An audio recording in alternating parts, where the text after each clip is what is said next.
How tough a day was that for the lads today, do you think? Yeah, pretty tough day. I think 150 overs in the dirt in any scenario is pretty tough. Credit must be given to Shubman in the way he's batted over the 2 days. It's been fantastic. He's put on a proper masterclass and how to bat on a good wicket. But the guys threw everything at him, and rightly so. Very tired after their efforts.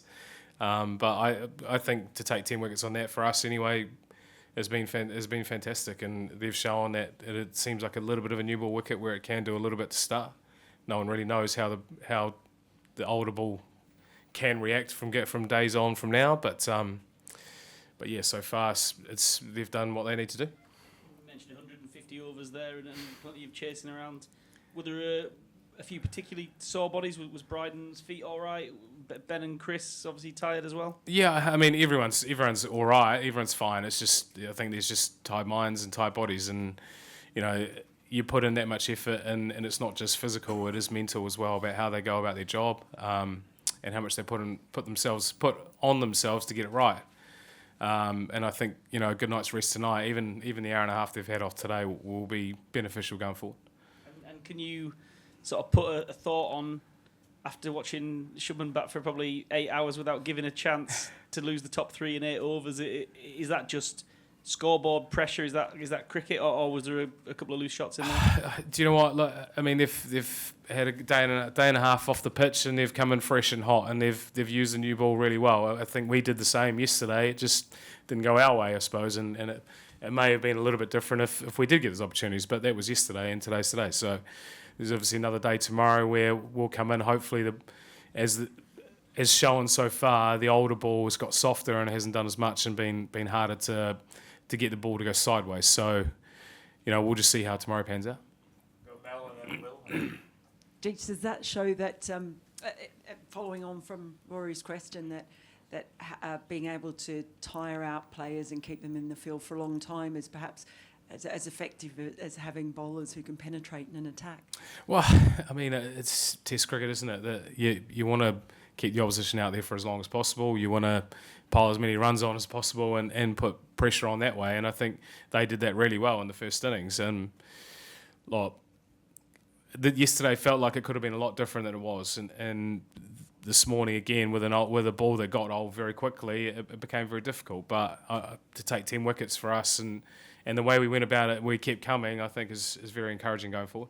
And just with the match situation, we know that England doesn't do draws. Does this situation now 3 wickets down, does that test that to the limit, do you think? Oh, no, I just think we'll just find another way to do it. We'll just try and find another way to get over the line. And I think that's the beauty of the team that we have and the players that we have and the belief they have in how they want to go and play the game. There's still 3 days of cricket left. There's lots of cricket to go. And I think, on a fast-scoring ground, I think you never know what can happen, sort of stuff. And we've got 2 of the greatest batters in the world at the crease at the moment, and hopefully they go back in tomorrow and they really nestle in and really cash in on what could be a good day's cricket for England. Will, someone over here, and then we'll finish with Mike, I think. Similar question, but it sort of based on that answer, is that a dressing room that still believes it can win this game? Oh, 100% will. I've said this many a time in front of all of you, and you keep laughing at me, but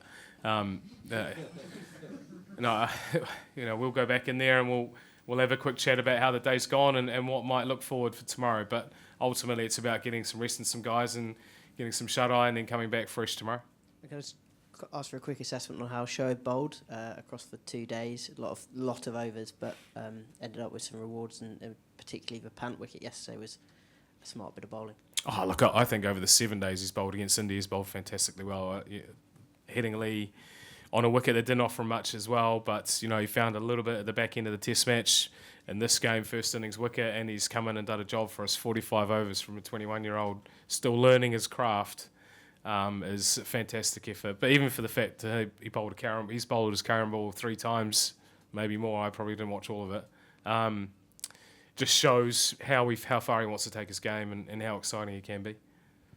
Yeah, go ahead.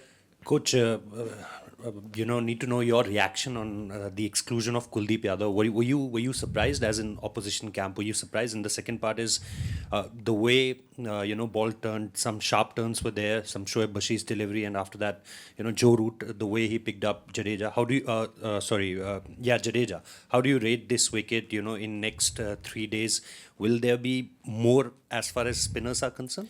I really don't know. I think it might be. So far, it suggests that the harder the ball is, the more opportunity is for the ball to do something. As the ball gets softer, it hasn't done as much. But I can't comment on Kuldeep not playing. That's beyond me. As both teams said, both captains said, they both would have bowled. So they both have looked at the wicket thinking it would have done a lot more than it has. Last one, Mike, please. So far in the series, in 3 innings, England have been detained in the field for a total of 360 overs. In a 5-match series where the test matches often come back to back, is that sustainable in terms of the wear and tear on your fast bowlers? Because Bryden looked like he was struggling a bit towards the end there. Yeah, I mean, he's had 2 hard test matches, but fortunately we've had a good break between this one. But it's the beauty of having a battery of seamers. We've got some guys coming back into the squad, namely Joffrey bowled rockets at lunch today again. Gus may be back at full fitness, and then you can start to rotate. And I think that's how big series are won. It's not just won by any one individual or any one bowling attack. It's probably it's more likely a team effort. And I think we're lucky in the position we're at the moment that we've got some guys coming back from injury fresh and excited to go forward. So who knows what we get at Lords, but that's still ages away, mate.